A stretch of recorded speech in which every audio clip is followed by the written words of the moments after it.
ദൈവം പ്രവാചകന്മാരിലൂടെ തിരുഹിതങ്ങൾ ലോകത്തെ അറിയിക്കുന്നു. നീതിമാന്മാരിലൂടെ അവ നടപ്പിലാക്കുന്നു. ബലിദാനത്തിലൂടെ ലോകത്തെ വീണ്ടെടുക്കുന്നതിനു വേണ്ടി വചനം മാംസമായി ഭൂമിയിൽ അവതരിച്ചപ്പോൾ പിതാവായ ദൈവം ഭൂമിയിൽ ദൈവമകന്റെ പിതാവെന്ന സ്ഥാനം ഒരു നീതിമാന് നൽകി. ഇത് ആ നീതിമാന്റെ കഥയാണ്. സൂര്യനെപ്പോലും ദഹിപ്പിക്കുന്ന പരീക്ഷണങ്ങളുടെ പടനിലങ്ങളിൽ അരാരത്വ പർവ്വതം പോലെ ഉറച്ചു നിന്ന ഒരു തച്ചന്റെ കഥ. സോളമന്റെ ജ്ഞാനത്തേക്കാൾ ജോബിന്റെ വിശ്വാസമാണ് വലുതെന്ന് സ്വജീവിതം കൊണ്ട് തെളിയിച്ച ഒരു നീതിമാന്റെ കഥ. നാടകം ആരംഭിക്കുന്നു. നീതിമാൻ നസ്രായൻ.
യൂദയാ, ഈ ആഹാസ് നിന്നെ മുമ്പിൽ നിന്ന് നയിക്കും. അന്തിമ വിജയം ജെറുസലേമിന് തന്നെ. ആഹാസ് രാജാവേ! എന്താ സൈന്യാധിപൻ, എന്തുപറ്റി? സിറിയ ഇസ്രായേലിനോട് സഖ്യം ചേർന്നു. അവർ സംയുക്തമായി യൂദയാദേശത്തേക്ക് പട നയിക്കുന്നു. ദൈവമായ കർത്താവേ, ഉസ്സിയ രാജാവ്, യോദോം രാജാവ്, ഇപ്പോഴിതാ ഈ ആഹാസ് രാജാവും നിന്റെ യൂദയ പരീക്ഷണങ്ങളുടെ പടനിലമായി മാറുകയാണോ?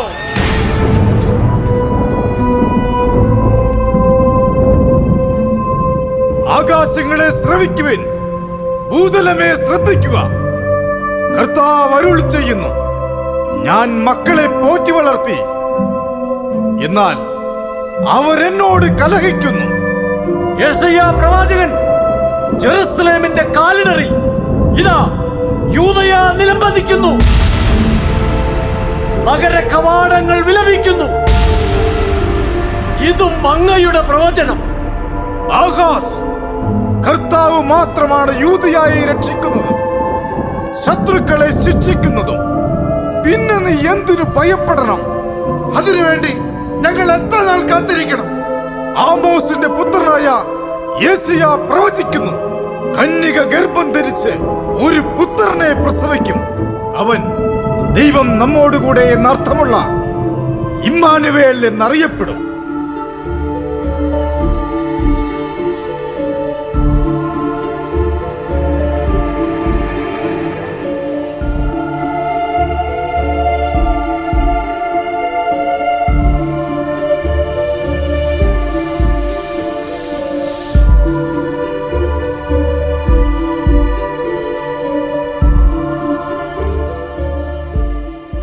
യെശയ്യാ പ്രവാചകൻ തിരുപ്പിറവി പ്രവചിച്ചതുപോലെ ജെറമിയ ഹെറോദീസിന്റെ ഭരണകാലത്തെ 2 അതിൽ താഴെയും പ്രായമുള്ള പിഞ്ചു കുഞ്ഞുങ്ങളുടെ കൂട്ടക്കുരുതി പ്രവചിച്ചു.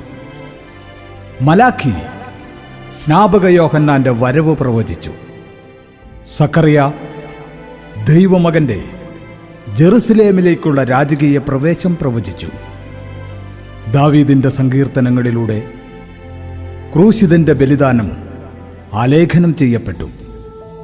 അപ്രകാരം പ്രവചനങ്ങളുടെ പൂർത്തീകരണമായി ഭൂമിയിൽ അവതരിക്കുന്ന ദൈവമകന് മാതാവിനോടൊപ്പം പിതാവിനെയും ദൈവം തിരഞ്ഞെടുക്കുന്നു.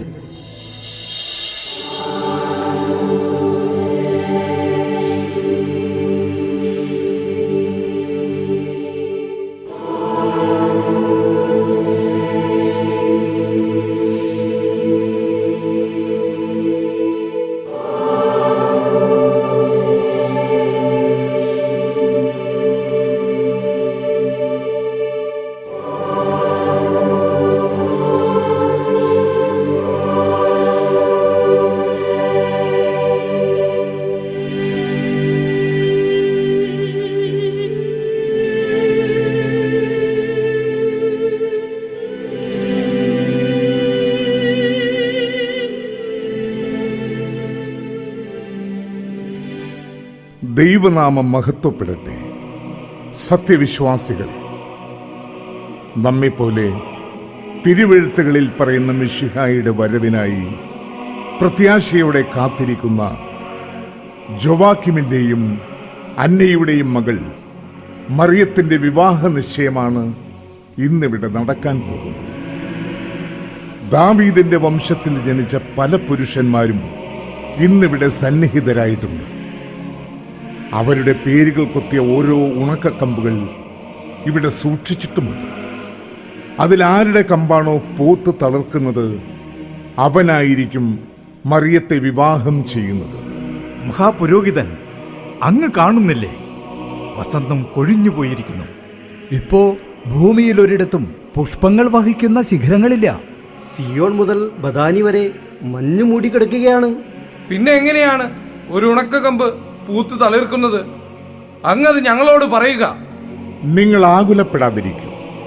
ദൈവജനത്തിനുള്ള സാക്ഷ്യമായി, ദൈവത്തിന്റെ അടയാളമായി അവിടുന്ന് തെരഞ്ഞെടുക്കുന്ന പുരുഷന്റെ കമ്പ് പൂത്ത് തളിർക്കുക തന്നെ ചെയ്യും.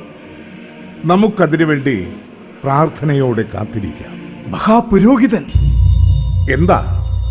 എന്താണ് സംഭവിച്ചത്? ദൈവം അത്ഭുതം പ്രവർത്തിച്ചിരിക്കുന്നു. ഒരു ഉണക്കക്കമ്പ് പൂത്തു തളിർത്തിരിക്കുന്നു. ആ കമ്പിൽ ആരുടെ പേരാണ് എഴുതിയിരിക്കുന്നത്? നസറത്തിലെ യാക്കോബിന്റെ മകൻ ജോസഫ്. ദൈവജനമേ, നിങ്ങളുടെ എല്ലാം അനുവാദത്തോടെ ജോസഫിനെ ഞാൻ ദൈവസന്നിധിയിലേക്ക് ക്ഷണിക്കുകയാണ്. വരൂ ജോസഫ്.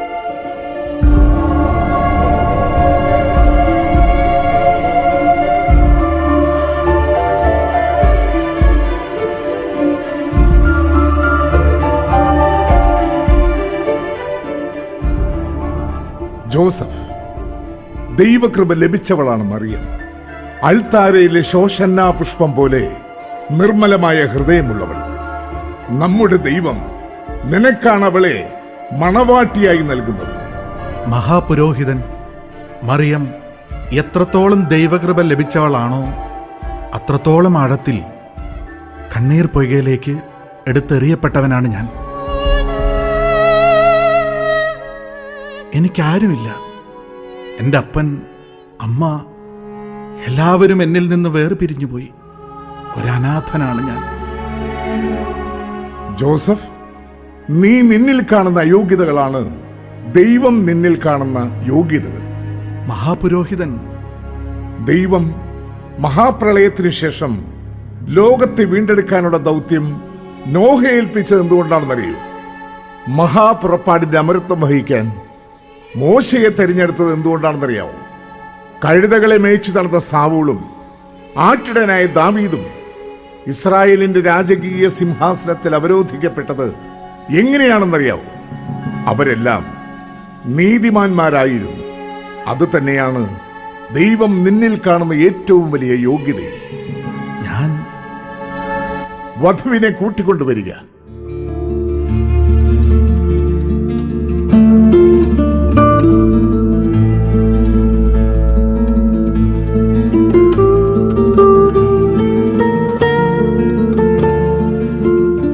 ജോസഫ്, നീ പറഞ്ഞത് ശരിയാണ്.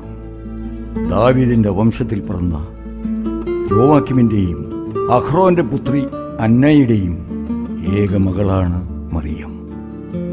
സമ്പന്നതയുടെ മടിത്തട്ടിൽ വളർന്നവൾ. പക്ഷേ സാറയെ പോലെ എൻ്റെ അന്നയ്ക്കും ഒരമ്മയാകാനുള്ള കഴിവില്ലായിരുന്നു. ദൈവത്തിന്റെ മഹത്വം വന്ധ്യയായവളിൽ വചനമായി തീർന്നതാണ്. അങ്ങനെ ജനിച്ച കുഞ്ഞാണ് എൻ്റെ മറിയം. അപ്പാ, മോനെ, ഞങ്ങളുടെ കണ്ണുനീരോടെയുള്ള പ്രാർത്ഥനയ്ക്ക് ദൈവം തന്ന ഉത്തരമാണ് എൻ്റെ മോള്. എനിക്കൊരു കുഞ്ഞുണ്ടായാൽ അവളെ ഞാൻ ദൈവത്തിന് തന്നെ തിരിച്ചു കൊടുക്കാമെന്ന് ഞാൻ എപ്പോഴും പറയുമായിരുന്നു. അവളെന്നെ അമ്മയെന്നൊന്ന് വിളിച്ചാൽ മതി, എനിക്കതൊന്ന് കേട്ടാൽ മതി. അവൾ വിളിച്ചു, കേട്ടു. അമ്മേ, ഞാൻ എന്റെ അപ്പനും അമ്മയും വാക്ക് പാലിച്ചു. ഇവരെന്നെ കൈക്കുഞ്ഞായിരിക്കുമ്പോൾ തന്നെ ദേവാലയത്തിൽ കൊണ്ടുവന്നു ദൈവത്തിന് സമർപ്പിച്ചു. ജനിക്കുന്നതിന് മുൻപേ ദൈവത്തിന്റെ തൃപ്പാദങ്ങളിൽ അർപ്പിക്കപ്പെട്ട ബലിവസ്തുവാണ് ഞാൻ.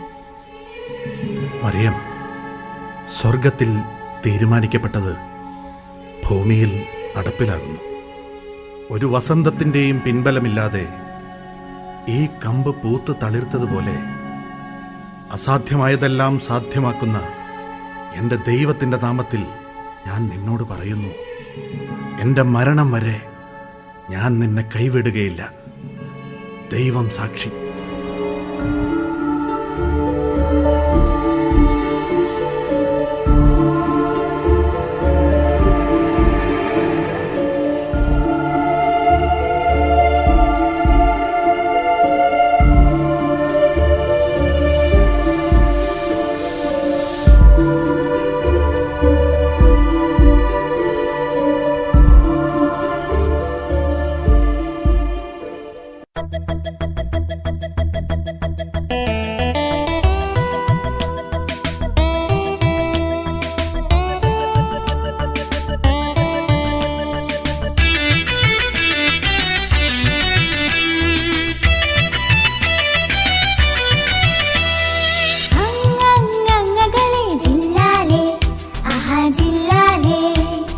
നസ്രത്തെന്നൊരു നാട്ടിൽ ജില്ലാലേ, ആഹാ ജില്ലാലേ. അങ്ങങ്ങളെ നസ്രത്തെന്നൊരു നാട്ടിൽ ശുദ്ധനായ തച്ചനൊരാൾ പാർത്തിരുന്നു. തട്ടും മുട്ടും കേട്ടോ അവിടുണ്ടാ തച്ചൻ നോക്കൂ. വാവാ കണ്ടോ നമ്മുടെ യോസേ പിതാവ്, വാവാ കണ്ടോ നമ്മുടെ യോസേ പിതാവ്. യാസ യാസ യോസേഫ് യാസ, ഹായ് ഹായ് ലേ ഹായ് ലേ ഹായ് ലേ ഹായ് ലേ. വാവാ കണ്ടോ നമ്മുടെ യോസേ പിതാവ്, വാവാ കണ്ടോ നമ്മുടെ യോസേ പിതാവ്.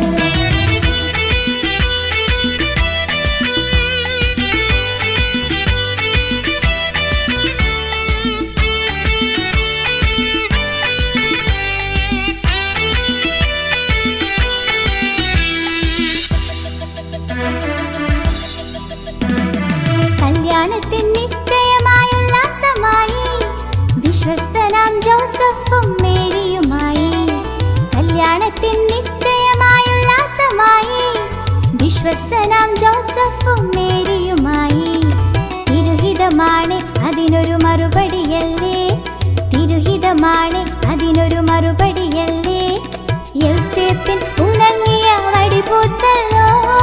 യാസ യാസ യോസേഫ് യാസ, ഹായ് ഹായ് ലേ ഹായ് ലേ ഹായ് ലേ ഹായ് ലേ.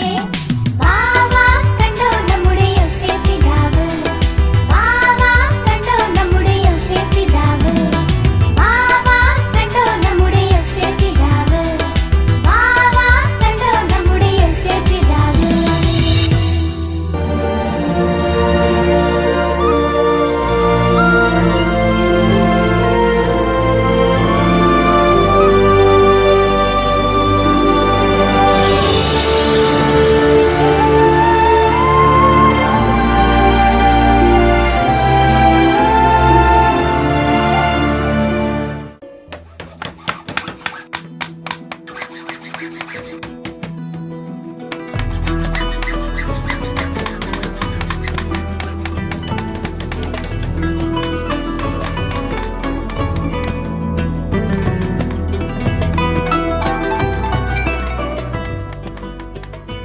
നസ്രത്തിലിപ്പോ ജോസഫാ സംസാര വിഷയം.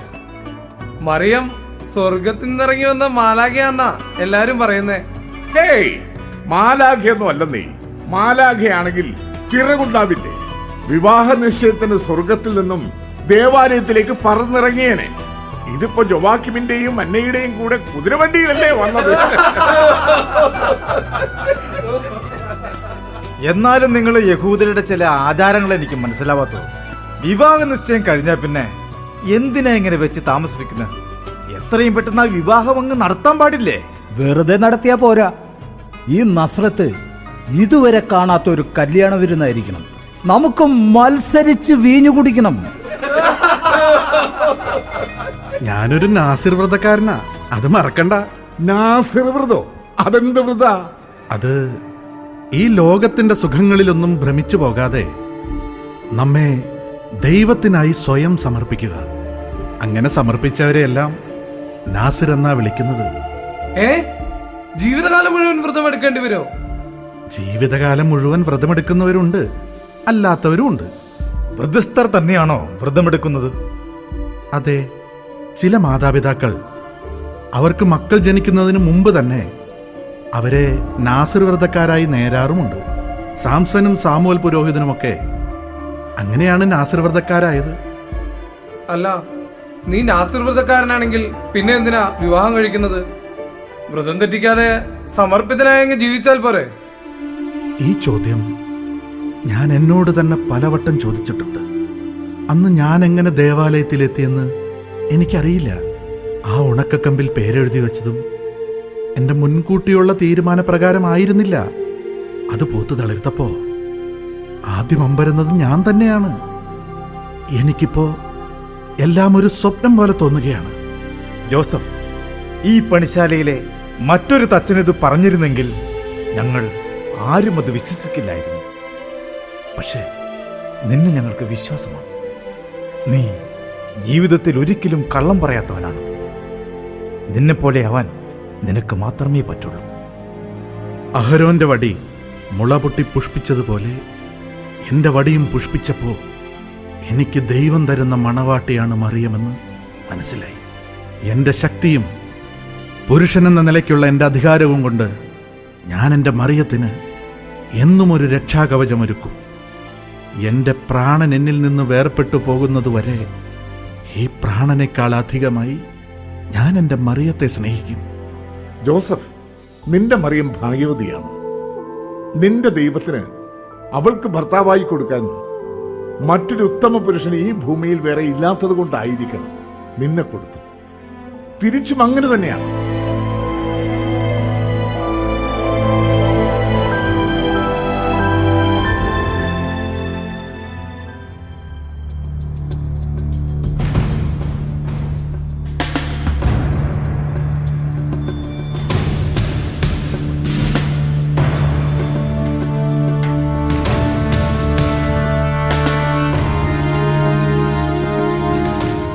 ഹെരോദസ് രാജാവ് ജെറുസലേം ദേവാലയം നവീകരിക്കാൻ തീരുമാനിച്ചിരിക്കുന്നു. അറിഞ്ഞു. യൂദയായിൽ അഗസ്റ്റസ് സീസറിന് സ്മാരക മന്ദിരങ്ങൾ ഉയരുന്നതും അറിഞ്ഞു. അത് മാത്രമാണോ? ശമരിയായിൽ സീസറിന് ക്ഷേത്രം നിർമ്മിക്കുന്നു. സീസറിന്റെ പേരിൽ തുറമുഖപ്പട്ടണം പണിയുന്നു. ഒരു രാജാവ് എന്ന നിലയിൽ ദൈവത്തെ മാത്രം പ്രീതിപ്പെടുത്തിയ പോരല്ലോ, സീസറെയും പ്രീതിപ്പെടുത്തണ്ടേ? സീസറെ പ്രീതിപ്പെടുത്തണം. ദൈവത്തോട് വിശ്വസ്തനായിരിക്കുകയും വേണം. അതാ ചെയ്യേണ്ടത്. ഹെരോദസ് രാജാവിനെ പോലൊരു തന്ത്രശാലി ഈ ജെറുസലേമിൽ വേറെ കാണില്ല. വെറും ഒരു ഗവർണറായിരുന്ന ഹെരോദസ് ജെറുസലേമിന്റെ രാജാവായി അവരോധിക്കപ്പെട്ടതിന് പിന്നിൽ ദൈവഭക്തിയല്ല, രാജഭക്തിയാണ്. റോമൻ കൈസർ അഗസ്റ്റസ് സീസറിന്റെ ദയ. നമ്മുടെ രാജാവിന് റോമിനോടുള്ള വിധേയത്വം എന്നും ഉണ്ടായിരുന്നു. Gaseous, mark Antony, Octavius. ഭരിക്കണമെങ്കിൽ പലരെയും വധിക്കണം. അതിനുള്ള ശക്തിയില്ലെങ്കിൽ തന്നേക്കാൾ ശക്തരായവരുടെ വിനീതദാസനായി മാറുക. അതാണ് ഹെരോദീസ് രാജാവിന്റെ രാജതന്ത്രം. സീസറിന് കപ്പം കൊടുക്കാൻ 45 ധനികരെ കൊന്ന് അവരുടെ സ്വത്ത് കണ്ടുകെട്ടിയ മഹാതന്ത്രശാലിയല്ലേ നമ്മുടെ മഹാരാജാവ്.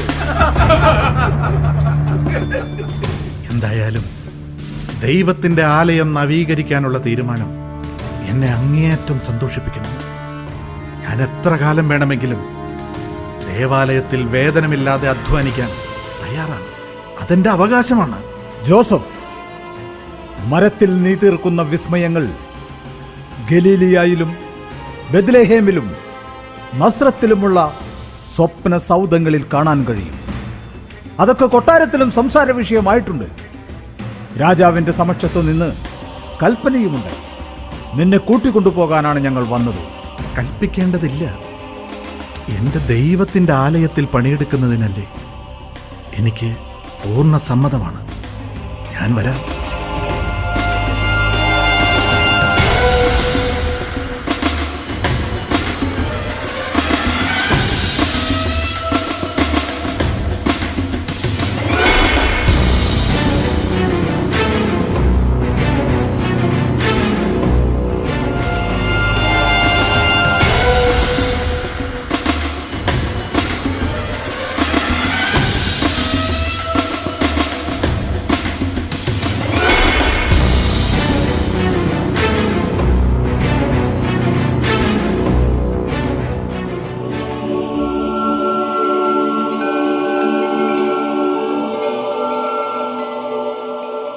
ദൈവമായ കർത്താവെ, നിന്നിൽ ആശ്രയം വെക്കാത്ത ഒരു നാഴിക പോലും എന്നിലൂടെ കടന്നു പോയിട്ടില്ല, ഇനി പോകുകയുമില്ല. ബലിക്കായി കരുണയുടെ വാതിലിൽ കാത്തു നിൽക്കുന്ന ശുദ്ധി വരുത്തിയ ചെമ്മരിയാട്ടിൻകുട്ടിയെ പോലെ ഇതാ നിന്റെ മറിയം.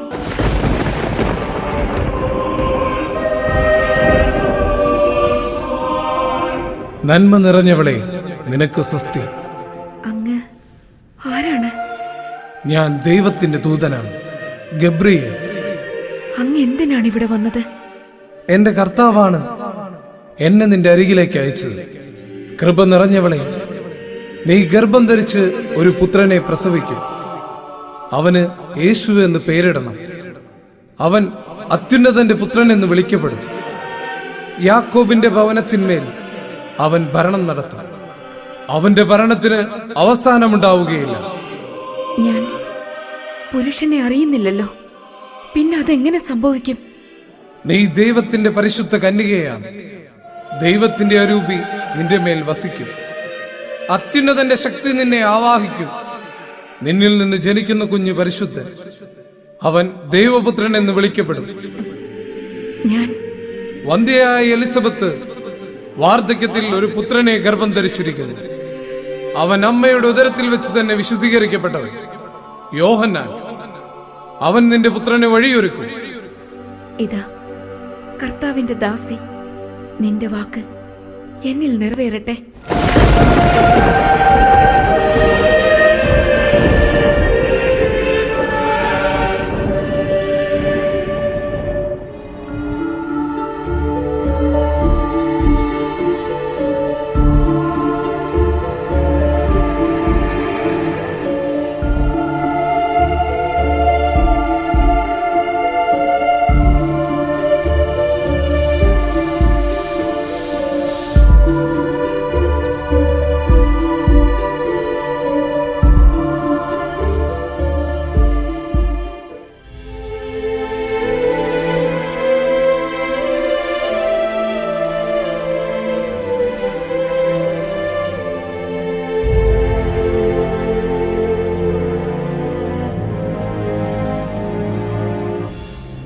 ദൈവകൃപ ലഭിച്ചവളെ, നിനക്ക് സ്വസ്തി.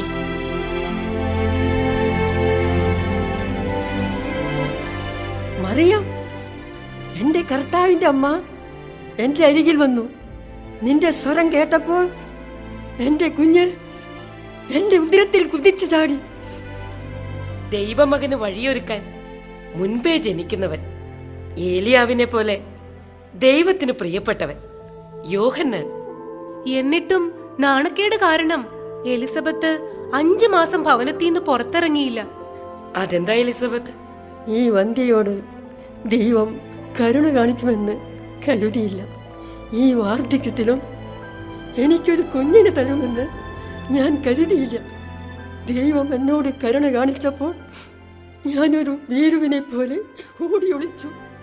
ഗബ്രിയേൽ ദൈവദൂതൻ ജെറുസലേം ദേവാലയത്തിൽ വെച്ച് യോഹന്നാന്റെ ജനനത്തെക്കുറിച്ച് സക്കറിയ പ്രവാചകനോട് പറഞ്ഞപ്പോഴും സക്കറിയ ദൂതനെ വിശ്വസിച്ചില്ല. അതുകൊണ്ട് ഇനി യോഹന്നാൻ ജനിക്കുന്നത് വരെ സക്കറിയ സംസാരിക്കില്ലെന്ന് ദേവദൂതൻ പറഞ്ഞു.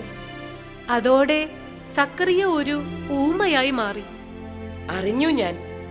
യൂദയാമലയിലെ ഈ കൊച്ചു പട്ടണത്തിൽ മാത്രമല്ല, ദേശങ്ങളിൽ നിന്ന് ദേശങ്ങളിലേക്ക് ആ വാർത്ത പരന്നു കഴിഞ്ഞു. നമ്മുടെ മനമുരുകിയാൽ ദൈവത്തിന് മുഖം തിരിക്കാൻ കഴിയില്ല. ദൈവം നമുക്കുമേൽ കൃപ ചൊരിയും. അത് തിരിച്ചറിയാൻ പലപ്പോഴും നമുക്ക് കഴിയാറില്ല. ശരിയാണ്, കർത്താവ് എന്നോട് കരുണ കാണിച്ചു. ജനങ്ങൾക്കിടയിൽ എനിക്കുണ്ടായിരുന്ന അപമാനം അവിടുന്ന് മാറ്റിത്തന്നു. ലോകത്തോട് കരുണ കാണിക്കാൻ ദൈവം മറിയത്തെയും വിളിച്ചു വേർതിരിച്ചു. മറിയം, ലോകത്തെ വീണ്ടെടുക്കാനുള്ള വിമോചകൻ നിന്റെ ഉദരത്തിൽ രൂപപ്പെടുന്നു. നീ ഒരു ഭാഗ്യവതിയാണ്. ദൈവം നമുക്കായി എന്ത് ചെയ്തു എന്നതിലല്ല, നാം ദൈവത്തിനായി എന്തു ചെയ്തു എന്നതാണ് വിശ്വാസത്തിന്റെ അടിസ്ഥാനം. മറിയം, എന്റെ പ്രിയപ്പെട്ട എലിസബത്ത്, ദൈവം നമ്മിൽ അർപ്പിച്ചിരിക്കുന്ന വിശ്വാസത്തെ മുറുകെ പിടിച്ച് നമുക്ക് ജീവിക്കാം, ഈ ലോകത്തിന്റെ വീണ്ടെടുപ്പിനായി. എന്റെ മറിയം,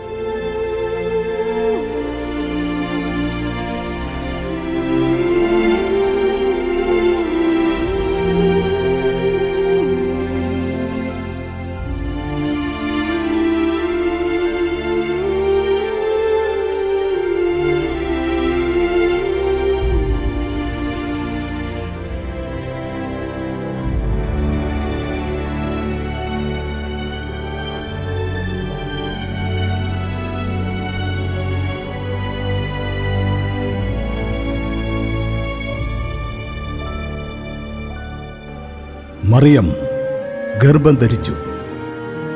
ഇതറിയുന്ന ജോസഫിന്റെ അന്തരംഗത്തിൽ ഒരു കൊടുങ്കാറ്റ് രൂപപ്പെടുന്നു. ജോസഫ് കൊടും നൈരാശ്യത്തിന്റെ അഗാധ ഗർത്തത്തിലേക്ക് എറിയപ്പെടുന്നു. ജോസഫിന്റെ നെഞ്ചിലെ തീകെടുത്താൻ മറിയത്തിനും കഴിയുന്നില്ല. ലോകത്തിന്റെ നീതിയും ദൈവത്തിന്റെ നീതിയും തമ്മിലുള്ള പോരാട്ടമാണിത്.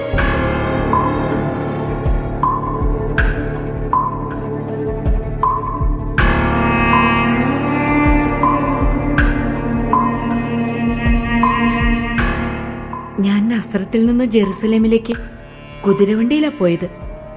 അവിടുന്ന് കഴുതപ്പുറത്ത് ഹെബ്രോൻ കുന്നിലേക്ക് പോയി എലിസബത്തിന്റെ ഭവനത്തിലേക്ക് 3 മാസം അവിടെ താമസിച്ചു. ചെങ്കടൽ പോലെ തിരയടിക്കുന്ന മനസ്സിനെ ശാന്തമാക്കാൻ അതുപോലെയുള്ള യാത്രകൾക്ക് കഴിയും. അത് വെറുമൊരു യാത്രയായിരുന്നില്ല. അബ്രഹാം, ഇസഹാക്ക്, യാക്കോബ്, സാറ, റബേക്ക അവരുടെ എല്ലാം ശവകുടീരങ്ങൾ സന്ദർശിച്ചു, പ്രാർത്ഥിച്ചു. അറിയാം, നിന്റെ ചാർച്ചക്കാരി എലിസബത്ത് വാർദ്ധക്യത്തിൽ ഗർഭം ധരിച്ചതും ദൈവദൂതനെ അവിശ്വസിച്ച സക്കറിയ മൂകനായി തീർന്നതും രാജാതിരാജന് വഴിയൊരുക്കാൻ മുൻപേ ജനിക്കുന്ന കുഞ്ഞിന് യോഹന്നാൻ എന്ന് പേരിടണമെന്ന് ദൂതൻ കൽപ്പിച്ചതുമെല്ലാം മംഗളവാർത്തകളാണ്. പക്ഷേ നമ്മൾ സഹവസിക്കുന്നതിന് മുമ്പ് നീ ഗർഭം ധരിച്ചാൽ ഈ പാവം തച്ചൻ അതെങ്ങനെയാണ് മംഗളവാർത്തയാകുന്നത്? അബ്രഹാം മുതൽ ദാവീദ് വരെ 14 തലമുറ, ദാവീദ് മുതൽ ബാബിലോൺ പ്രവാസം വരെ 14 തലമുറ, ബാബിലോൺ പ്രവാസം മുതൽ ക്രിസ്തു വരെ 14 തലമുറ. അവരുടെ പ്രവചനങ്ങളെല്ലാം എന്റെ ഉദരത്തിലാണ് അവസാനിക്കുന്നത്. എന്റെ ഉദരത്തിൽ രൂപപ്പെടുന്ന ക്രിസ്തുവിൽ അതിലും വലിയൊരു മംഗളവാർത്തയുണ്ടോ? ദൈവഹിതം കേൾക്കുക, അത് സ്വീകരിക്കുക, അത് ജീവിതത്തിൽ പകർത്തുക. അങ്ങനെ എന്റെ ദൈവത്തോടുള്ള ആത്മബന്ധം മരണം വരെ നിലനിർത്തുക. മറ്റുള്ളവർക്ക് വേണ്ടി എന്ത് ത്യാഗവും ചെയ്യുക. അതാ ജോസഫ്. എന്നിട്ടും ഈർച്ചവാൾ കൊണ്ട് പച്ചമരം അറുത്തു മുറിക്കുന്നത് പോലെ ഉളിയിൽ ചുറ്റിക കൊണ്ട് അടിക്കുമ്പോ ഉളി മരം തുളച്ച് കയറുന്നത് പോലെ നിന്റെ വാക്കുകൾ എന്റെ ഹൃദയം മുറിക്കുകയാണ്. ഞാൻ അങ്ങയോട് ഒരു തെറ്റും ചെയ്തിട്ടില്ല. അങ്ങ് എന്നെ ഇങ്ങനെ അവിശ്വസിക്കരുത്. അങ്ങനെയാണെങ്കിൽ ദൈവം എന്താ ഇതെന്നോട് പറയാതിരുന്നത്? ഞാനും ദൈവത്തിന്റെ ദാസൻ തന്നെയല്ലേ? ജോസഫ്, ഒന്നു മാത്രം നീ അറിയുക, കണ്ണുള്ളത് കൊണ്ട് മാത്രം കാണാൻ കഴിയില്ല. എന്നെ അറിയണമെങ്കിൽ എന്റെ ഹൃദയത്തിലേക്ക് നോക്കണം.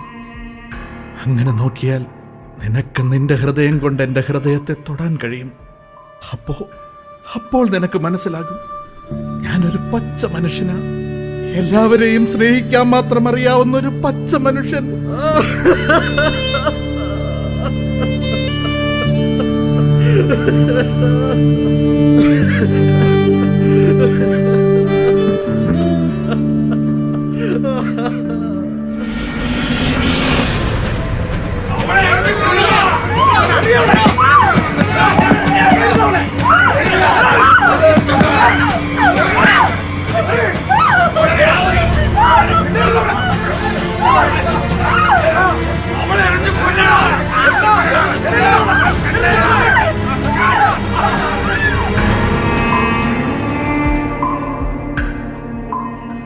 വിവാഹ വാഗ്ദാനം കഴിഞ്ഞ സ്ത്രീയെയും പുരുഷനെയും ഭാര്യാഭർത്താക്കന്മാരായിട്ടാ യഹൂദർ കാണുന്നത്. അതുകൊണ്ട് പറയുന്നതാ, യഹൂദ നിയമമനുസരിച്ച് വ്യഭിചാരം ചെയ്ത സ്ത്രീയെ പരസ്യമായി കല്ലെറിഞ്ഞു കൊല്ലണം. ഞാൻ പാപിനിയാണെന്ന് അങ്ങേക്ക് ഉറച്ച ബോധ്യമുണ്ടെങ്കിൽ ശിക്ഷ നടപ്പിലാക്കാൻ എന്നെ യഹൂദർക്ക് ഏൽപ്പിച്ചു കൊടുക്കുക. എനിക്കതിന് കഴിയില്ല. ഹൃദയം നിറഞ്ഞ സ്നേഹത്തോടെയല്ലാതെ എനിക്ക് നിന്നെ കാണാൻ കഴിയുന്നില്ല. ഒരപ്പന്റെ കരുതൽ, സഹോദരന്റെ വാത്സല്യം, ഭർത്താവിന്റെ സ്നേഹം, അതൊക്കെയാ എനിക്ക് നിന്നോടുള്ളത്. അപ്പോഴും ഞാൻ ഭയപ്പെടുന്നു. ഗർഭിണിയായ സ്ത്രീയെ ഭാര്യയായി സ്വീകരിക്കുന്നതും നിയമലംഘനമാണ്. പറയേ, ഞാൻ എന്താ ചെയ്യേണ്ടത്? എന്റെ ജോസഫ്, ഈ ലോകം മുഴുവൻ എനിക്കെതിരെ തിരിഞ്ഞാലും ഞാൻ സത്യത്തിന്റെ സാക്ഷ്യമായി നിലകൊള്ളും. പക്ഷേ അങ്ങ് എനിക്കെതിരെ തിരിഞ്ഞാൽ എനിക്കത് സഹിക്കാൻ കഴിയില്ല. അതുകൊണ്ട് അങ്ങയുടെ മറിയം തെറ്റുകാരിയാണെന്ന് അങ്ങേക്ക് നല്ല ബോധ്യമുണ്ടെങ്കിൽ ഇതാ എന്നെ എറിഞ്ഞു വീഴ്ത്തുക. എന്റെ ദൈവമേ!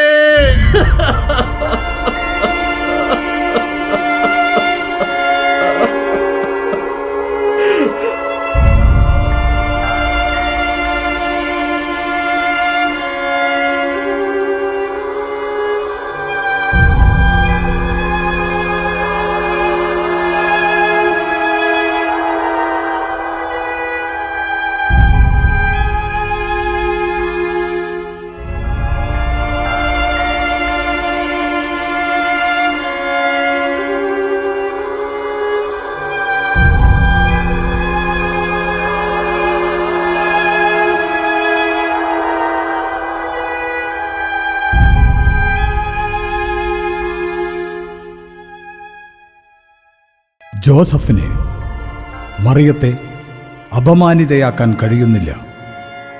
അതുകൊണ്ട് മറിയം ഗർഭം ധരിച്ചത് മറ്റുള്ളവരോട് വെളിപ്പെടുത്തുന്നുമില്ല.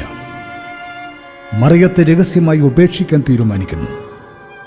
അപ്പോഴും വിവാഹ നിശ്ചയം കഴിഞ്ഞ സ്ത്രീ ഗർഭം ധരിച്ചപ്പോൾ ഉപേക്ഷിച്ചതായി മറ്റുള്ളവർ കരുതുമെന്നും ജോസഫ് ഭയന്നു. അങ്ങനെ മുൾപടർപ്പിനുള്ളിൽ അകപ്പെട്ടു പോയ ബലിമൃഗത്തെ പോലെ ജോസഫ് ഒരു വിലാപമായി മാറുന്നു.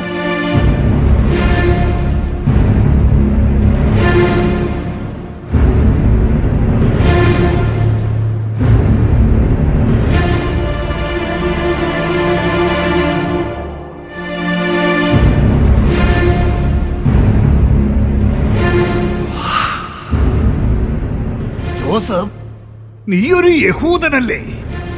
ദാവീദിന്റെ വംശത്തിൽ പിറന്നവൻ.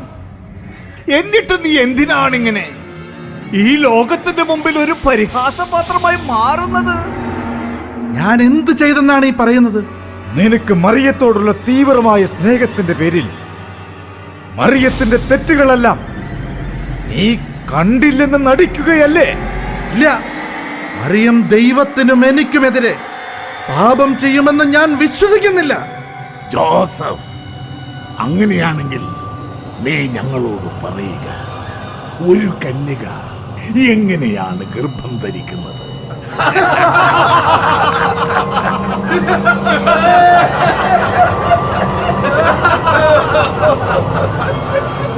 നിർത്ത്! മറിയം തെറ്റൊന്നും ചെയ്തിട്ടില്ലെന്ന് മറിയം പറഞ്ഞാൽ തെറ്റൊന്നും ചെയ്തിട്ടില്ല എന്ന് തന്നെയാണ് അതിനർത്ഥം. എന്റെ മറിയത്തിന്റെ ഉദരത്തിൽ ഒരു കുഞ്ഞു വളരുന്നത് ലോകത്തിന്റെ മുന്നിൽ പകൽ പോലെ സത്യമാണെങ്കിലും അതിന്റെ പേരിൽ അവളെ അവിശ്വസിക്കാൻ ഞാൻ തയ്യാറല്ല. എനിക്കതിന് കഴിയുന്നില്ല. കാരണം അവൾ ദൈവത്തിന്റെ കുഞ്ഞാടാണ്. എങ്കിൽ നീ ഓർമ്മ വെച്ച കാലം മുതൽ നിന്നേക്കാൾ അധികമായി വിശ്വസിക്കുന്ന നിന്റെ ദൈവത്തെ തള്ളിപ്പറയുക. നിന്റെ ദൈവം വിശ്വസ്തനാണെങ്കിൽ ഈ അപമാനം നിനക്ക് വരുത്തില്ലായിരുന്നു. അന്ധകാര ശക്തികളെ, ഏദൻ തോട്ടത്തിലെ ആദിമാതാപിതാക്കൾ മുതൽ ദൈവത്തെയും മനുഷ്യനെയും തമ്മിൽ ഭിന്നിപ്പിക്കാനല്ലാതെ മറ്റെന്തിനെങ്കിലും നിങ്ങൾ ശ്രമിച്ചിട്ടുണ്ടോ? ഇരുട്ടിൽ നിന്ന് വെളിച്ചമുണ്ടാകാത്തതുപോലെ തിന്മയുടെ സന്തതികളായ നിങ്ങൾക്ക് നന്മയെക്കുറിച്ച് പറയാനും അവകാശമില്ല. എന്നെ പരീക്ഷിക്കാതെ കടന്നുവോ പോകാൻ.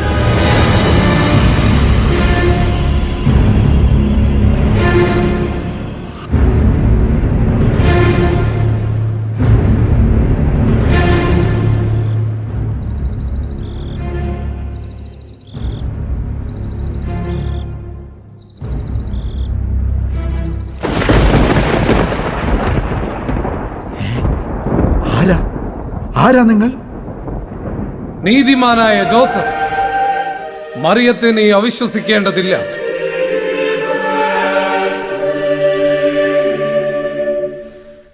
അങ്ങ് പറയുന്നതൊന്നും എനിക്ക് മനസ്സിലാകുന്നില്ല. ജോസഫ്, ലോകത്തിന്റെ പാപങ്ങൾക്കുള്ള മറുവില കൊടുക്കുവാനും നമുക്ക് രക്ഷ കൈവരുത്തുവാനും നമ്മുടെ രക്ഷകന് യോഗ്യതയുണ്ടാകണമെങ്കിൽ അവൻ സമ്പൂർണമായി മനുഷ്യനും സമ്പൂർണമായി ദൈവവുമായിരിക്കണം. അതെങ്ങനെയാണ് സാധ്യമാകുന്നത്?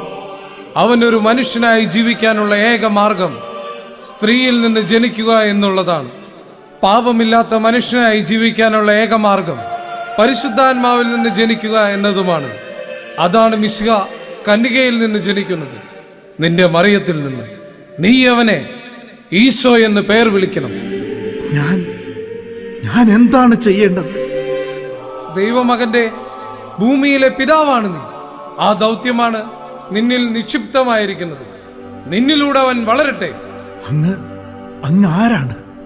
ഞാൻ ഗബ്രിയേൽ ദേവദൂതനാണ്.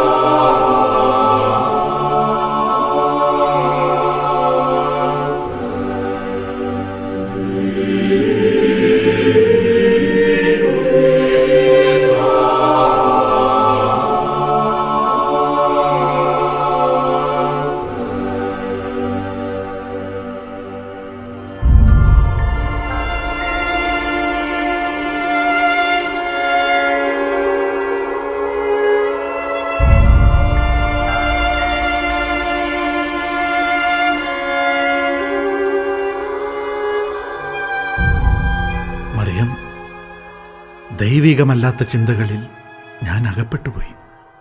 അതെന്റെ തെറ്റ്. ഞാൻ അനുതപിക്കുന്നു. ജോസഫ്, മരണം വരെ നമുക്ക് ലഭിക്കുന്ന അനുഗ്രഹങ്ങളെക്കാൾ എത്രയോ മഹത്തരമാണ് മരണത്തെ ജയിക്കുന്ന അനുഗ്രഹങ്ങൾ. ദൈവത്തിന്റെ മുൻപിൽ നമ്മൾ അനുഗ്രഹിക്കപ്പെട്ടവരാണ്. എനിക്കത് മനസ്സിലായി മറിയം. രക്ഷകന്റെ വരവിനെക്കുറിച്ച് വിശുദ്ധ ലിഖിതങ്ങൾ സാക്ഷ്യപ്പെടുത്തുന്നുണ്ടെങ്കിലും അവന് പിതാവായി എന്നെയും മാതാവായി നിന്നെയും ദൈവം തെരഞ്ഞെടുക്കുമെന്ന് ഞാൻ ഒരിക്കലും വിചാരിച്ചില്ല. അതിന് മാത്രം എന്ത് യോഗ്യതയാ നമുക്കുള്ളത്? അതാ ഞാൻ. ജോസഫ്, ആകാശം സൃഷ്ടിച്ച ദൈവം തന്നെയാണ് പാതാളവും സൃഷ്ടിച്ചത്. ഉയർച്ച താഴ്ചകളെക്കുറിച്ച് നമ്മൾ എന്തിനാണ് ചിന്തിക്കുന്നത്? ദൈവത്തിന് തെറ്റുപറ്റില്ലെന്ന് നമുക്കറിയില്ലേ?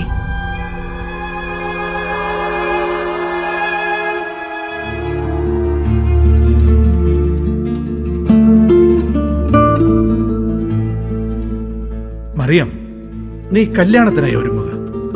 സ്വർഗത്തെയും ഭൂമിയെയും സാക്ഷി നിർത്തി ജെറുസലേം ദേവാലയത്തിൽ വച്ച് നമ്മൾ വിവാഹിതരാകുന്നു.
അഗസ്റ്റസ് സീസറിന്റെ ഭരണകാലത്ത് ക്വിരീനിയോസ് സിറിയയിൽ ദേശാധിപതിയായിരിക്കുമ്പോൾ ജനസംഖ്യയെടുക്കാൻ എല്ലാവരും താന്താങ്ങളുടെ നഗരങ്ങളിൽ പോയി പേരെഴുതിക്കണമെന്ന് അഗസ്റ്റസ് സീസറിന്റെ കൽപ്പനയുണ്ടായി. അതിൻ പ്രകാരം ജോസഫ് ദാവീദ് വംശജനായതുകൊണ്ട് പൂർണ്ണഗർഭിണിയായ മറിയത്തോടൊപ്പം ഗലീലിയായിലെ നസ്രത്തിൽ നിന്ന് ദാവീദിന്റെ പട്ടണമായ ബെത്ലഹേമിലേക്ക് പോയി.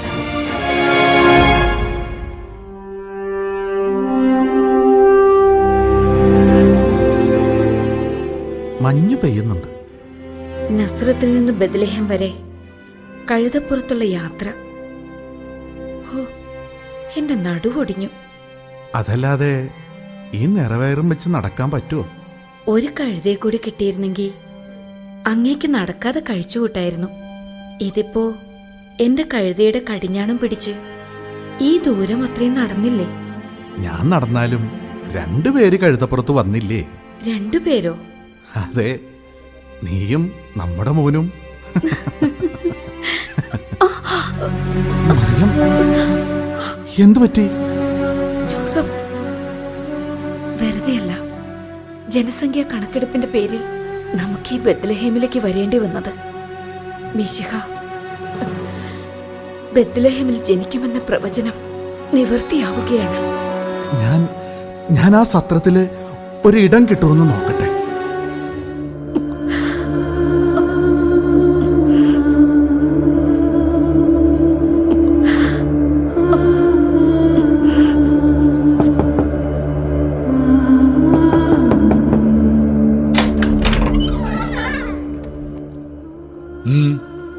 എന്തു വേണം?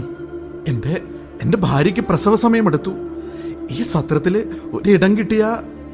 ബെത്ലഹേമിലെങ്ങും പല ദേശങ്ങളിൽ നിന്നും പേരെഴുതിക്കാൻ വന്നവരുടെ തിക്കും തിരക്കുമാണ്. സത്രത്തിലൊന്നും ഇടമുണ്ടാകില്ല. അങ്ങനെ പറയല്ലേ, ഞാൻ എത്ര ധനാറ വേണമെങ്കിലും തരാം. എന്നെ ശല്യപ്പെടുത്താതെ നീയൊന്ന് പോകുന്നുണ്ടോ?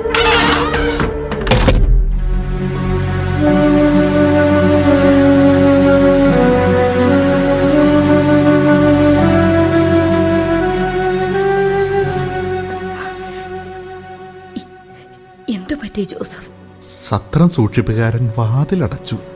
സാരമില്ല, ഒരു സത്രമല്ലെങ്കിൽ മറ്റൊരു സത്രം, അതുമല്ലെങ്കിൽ ഏതെങ്കിലും ഒരു ഭവനം. എവിടെയെങ്കിലും നമുക്കൊരിടം കിട്ടാതിരിക്കില്ല. ഒരാളെങ്കിലും നമ്മളോട് കരുണ കാണിക്കാതിരിക്കില്ല. കാരണം ഇവൻ ജനിക്കുന്നത് ഇവന് വേണ്ടിയല്ലല്ലോ. മറിയം, വേദന ഒരു വേട്ടമൃഗത്തെ പോലെ നിന്നെ ഇങ്ങനെ കടന്ന് ആക്രമിക്കുമ്പോ എങ്ങനെയാണ് ഈ സഹനത്തിന്റെ പരിചയ കൊണ്ട് അതിനെ തടുക്കാൻ കഴിയുന്നത്? എന്റെ വിശ്വാസം ആകാശങ്ങളിൽ ഇരിക്കുന്ന എന്റെ ദൈവത്തിന്റെ തൃപ്പാദങ്ങളിൽ വരെ എത്തുന്നുണ്ട്. അതുകൊണ്ട് തന്നെ അവന്റെ നാമത്തിൽ ഞാൻ ഏറ്റുവാങ്ങുന്ന ഒരു വേദനയ്ക്കും എന്റെ സഹനത്തെ മറികടക്കാനാവില്ല. ധൈര്യമായിരിക്കും ജോസഫ്.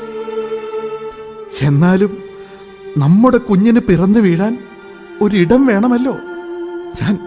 ഞാൻ ആരോടെങ്കിലും ഒന്ന് ചോദിച്ചു നോക്കട്ടെ. നീ പ്രാർത്ഥിക്ക്.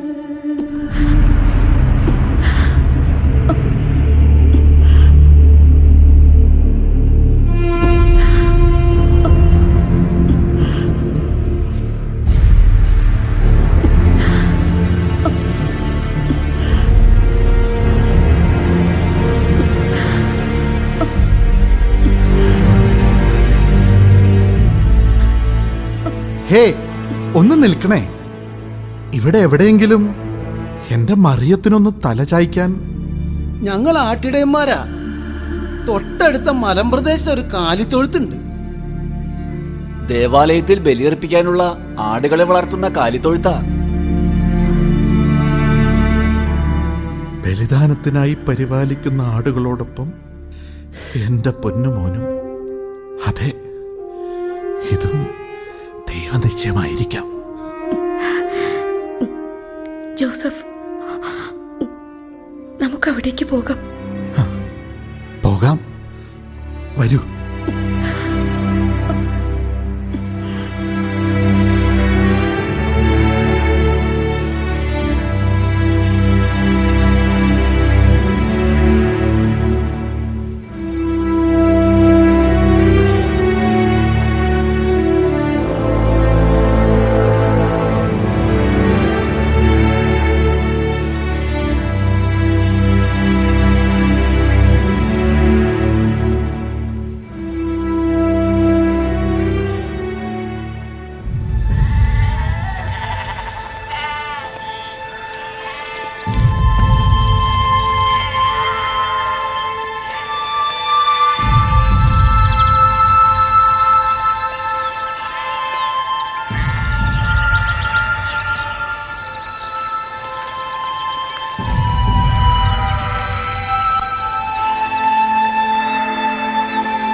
അത്യുന്നതങ്ങളിൽ ദൈവത്തിന് മഹത്വം, ഭൂമിയിൽ ദൈവകൃപ ലഭിച്ചവർക്ക് സമാധാനം.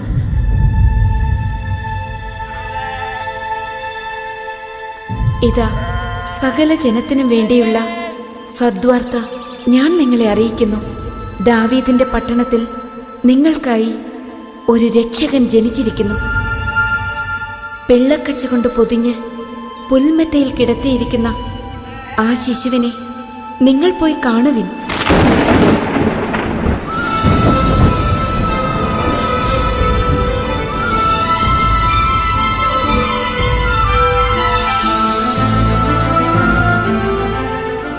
ഇത് സ്വപ്നമാണോ അത് ദർശനമാണോ? സ്വർഗീയ ദൂതന്റെ സ്വരമാണത്. സ്വർഗീയ സൈന്യത്തിന്റെ സ്വരം. അതെങ്ങനെ നിനക്ക് മനസ്സിലായി? ഞങ്ങൾ കുറച്ചു മുമ്പ് രണ്ടുപേരെ കണ്ടു. തല ചായ്ക്കാൻ ഒരിടമില്ലാതെ നിലവിളി പോലെ നിൽക്കുകയായിരുന്നു. ആ സങ്കടത്തിന്റെ നടുവിലും അവരിലൊരു ദിവ്യത്വമുണ്ടായിരുന്നു. നെഞ്ചിൽ ഉദിച്ചു നിൽക്കുന്ന വിശ്വാസത്തിന്റെ തെളിച്ചം. അതുകൊണ്ട് ദൈവദൂതൻ പറഞ്ഞത് വച്ച് നോക്കുമ്പോ എനിക്കിപ്പോ തോന്നുന്നു അത് തന്നെ ആയിരിക്കാം രക്ഷകന്റെ മാതാവും പിതാവും. എവിടെ വെച്ചാണ് നിങ്ങൾ അവരെ കണ്ടത്? എങ്ങോട്ടാണ് അവർ പോയത്? താഴ്വരയിൽ വച്ച്. അവരെ ഞങ്ങൾ കാലിത്തൊഴുത്തിലേക്ക് പറഞ്ഞു വിട്ടിട്ടുണ്ട്. അവരവിടെ കാണും. ദൈവദൂതൻ പറഞ്ഞല്ലോ, കാലിത്തൊഴുത്തിലാ മിശിഹ ജനിക്കുന്നത്. മിശിഹ ജനിച്ചത് നമ്മുടെ കാലിത്തൊഴുത്തിലാണെങ്കിൽ നമ്മൾ എത്ര അനുഗ്രഹിക്കപ്പെട്ടവരാണ്. നമുക്കവരെ കാണാം, വണങ്ങാം, ആരാധിക്കാം. വരൂ, നമുക്ക് വേഗം അങ്ങോട്ട് പോകാം. എല്ലാവരും വാ വാ.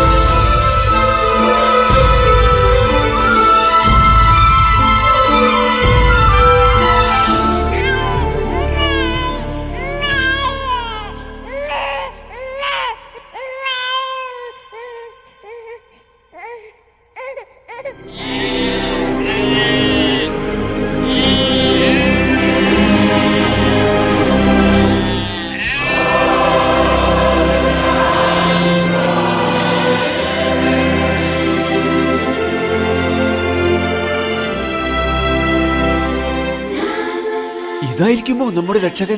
അതെ, ഇത് തന്നെയാണ്. കാലിത്തൊഴുത്തിൽ കിടത്തിയിരിക്കുന്ന ശിശുവിനെയാണല്ലോ ദൂതൻ അടയാളം പറഞ്ഞത്. ദൂതൻ പറഞ്ഞ അടയാളം വച്ച് നോക്കുമ്പോ ഇവൻ തന്നെയാണ് മിശിഹ. നമുക്ക് ഈ മംഗളവാർത്ത എല്ലാവരെയും അറിയിക്കണം. എന്റെ സഹോദരങ്ങളെ, വിണ്ണിൽ നിന്ന് മണ്ണിലേക്ക് ഇറങ്ങി വന്ന താരകം പോലെ ദൈവത്തിന്റെ പ്രിയപുത്രൻ ഒരു പുഞ്ചിരിയായി ഈ പുൽമെത്തയിൽ കിടക്കുന്നു. മഹോന്നതനായ ദൈവത്തെ നമുക്ക് സ്തുതിക്കാം. ഈ രാത്രി നമുക്കൊരു ആഘോഷമാക്കി മാറ്റാം.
അവർ പാടും പാട്ടിനുള്ളൊരു താളം കേട്ടു. ദൂതന്മാർ പാടും പാട്ടിൻ ഈണം കേട്ടു. അവർ പാടും പാട്ടിനുള്ളൊരു താളം കേട്ടു.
പാടും പാട്ടിൻ നീളം കേട്ടു.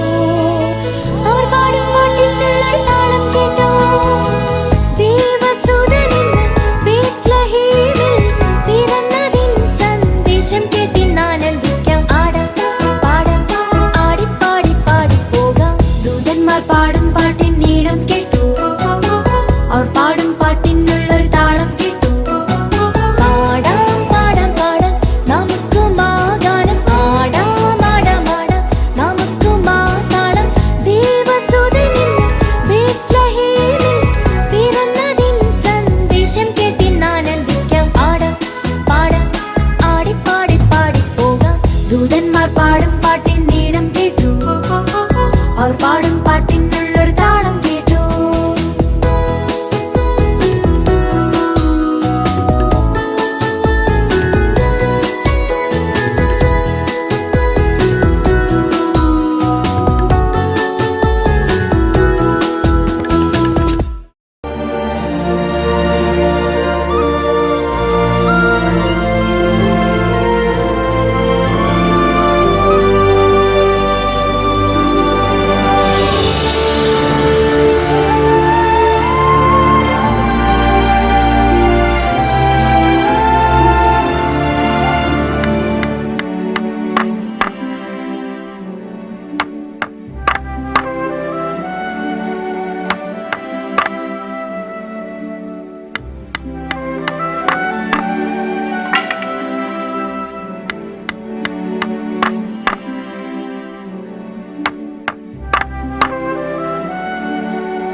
അത് ശരി, അപ്പനും മോനും ഇങ്ങനെ എപ്പോഴും ജോലി ചെയ്തുകൊണ്ടിരുന്നാ മതിയോ?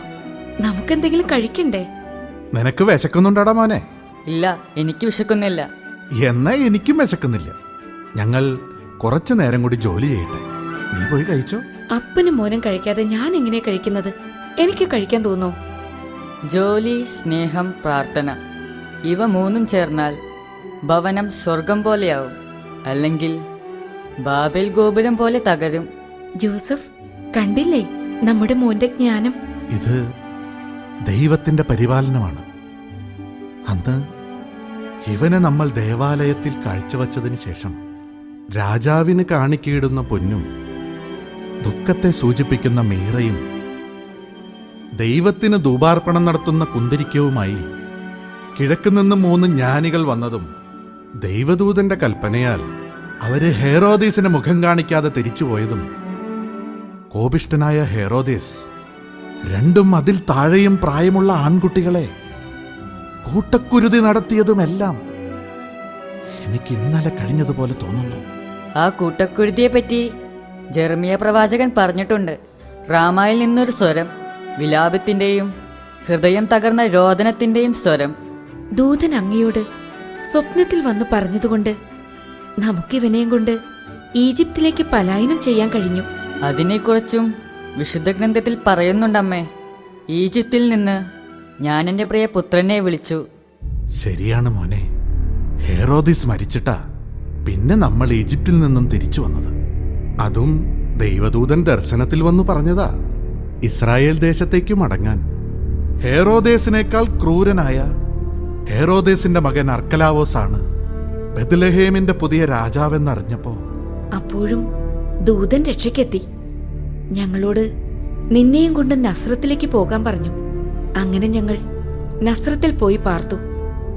ഞാൻ നസ്രായൻ എന്ന് വിളിക്കപ്പെടുമെന്നും വചനം പറയുന്നുണ്ടല്ലോ. എന്റെ കുഞ്ഞെ, നിന്നെക്കുറിച്ച് മുന്നമേ എഴുതപ്പെട്ട തിരുവചനങ്ങളെല്ലാം ആകാശവും ഭൂമിയും മാറിപ്പോയാലും മാറുകയില്ലെന്ന് ഈ അപ്പനറിയാം. അടിയുറച്ച വിശ്വാസവും എളിമയും അനുസരണവുമുള്ളവർക്കാണ് യേശുവിനെ ആരാധിക്കാനുള്ള യോഗ്യതയുള്ളത്.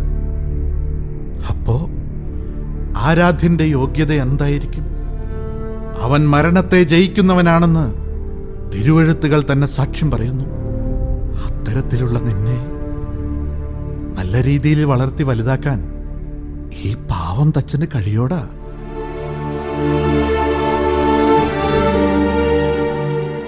കഴിയും. കാരണം എൻ്റെ അപ്പനൊരു നീതിമാൻ്റെ മകൻ നീതിമാനായി തന്നെ വളരും. എനിക്കെൻ്റെ അപ്പനെ പോലെ ആയാൽ മതി. മോനെ, എന്റെ ജീവാംശം നിന്നിലില്ലെങ്കിലും എന്റെ ജീവനായി നീ എന്നിലുണ്ടല്ലോ. ഭൂമിയിലെ ഏറ്റവും അനുഗ്രഹിക്കപ്പെട്ട അപ്പനാണ് ഞാൻ. അപ്പാ,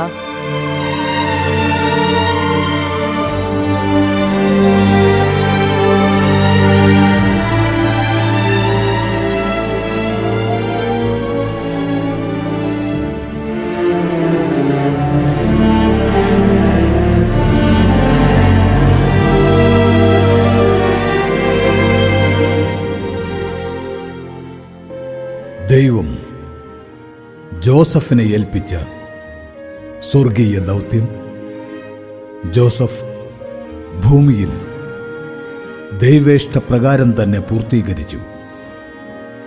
വീണ്ടെടുപ്പിന്റെ നാഥൻ പരസ്യ ജീവിതത്തിന് ദൈവത്താൽ അഭിഷിക്തനായി.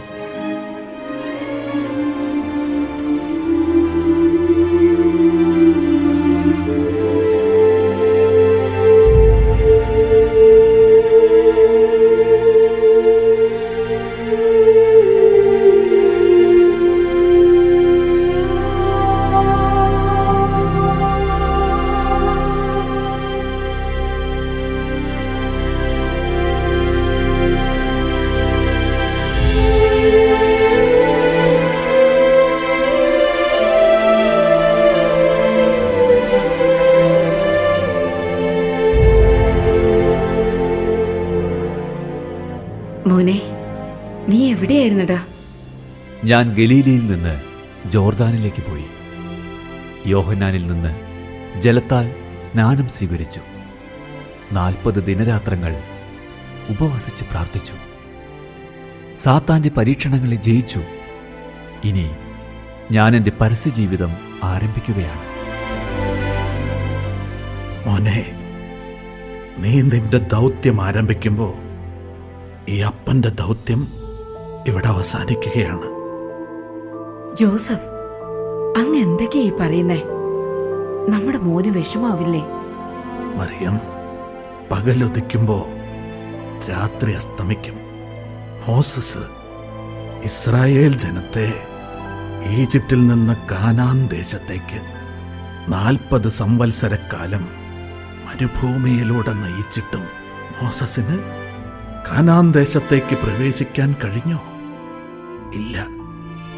തന്റെ ദൗത്യം ജോഷുവയ്ക്ക് കൈമാറിയിട്ട് മോസസ് കാനാൻ ദേശത്തിന്റെ അതിർത്തിയിൽ മരിച്ചു വീണു. അതാ ഞാൻ പറഞ്ഞത്. പോകേണ്ടവർ പോകേണ്ട സമയത്ത് പോയേ പറ്റൂ. ഞാൻ പോയാലും നീ എന്നും ഒരു നിഴൽ പോലെ നമ്മുടെ മകന്റെ കൂടെ ഉണ്ടാവണം. ബാല്യത്തിൽ ഞാൻ എൻ്റെ അപ്പനെ പോലെ ആകാൻ ആഗ്രഹിച്ചു. അപ്പൻ്റെ ദയ, കാരുണ്യം, ദൈവഭയം എല്ലാം ഞാൻ എൻ്റെ ജീവിതത്തിൽ പകർത്തി. അധ്വാനത്തിൻ്റെ മഹത്വം എന്താണെന്ന് എന്നെ പഠിപ്പിച്ചതും എൻ്റെ അപ്പനാണ്.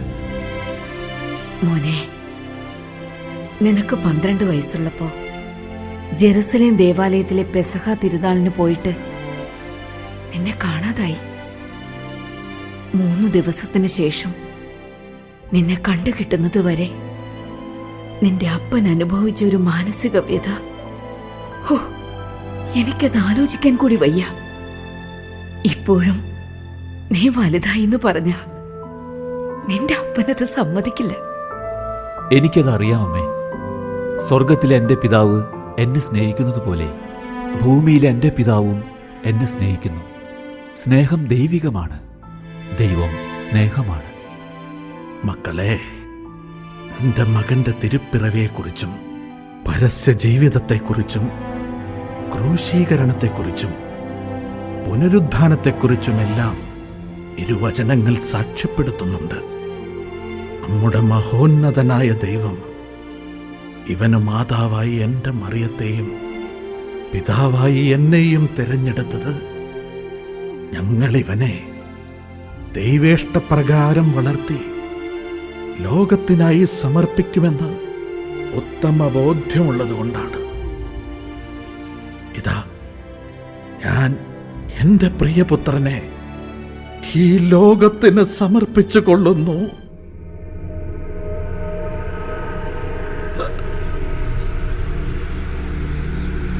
Joseph, Joseph, Joseph.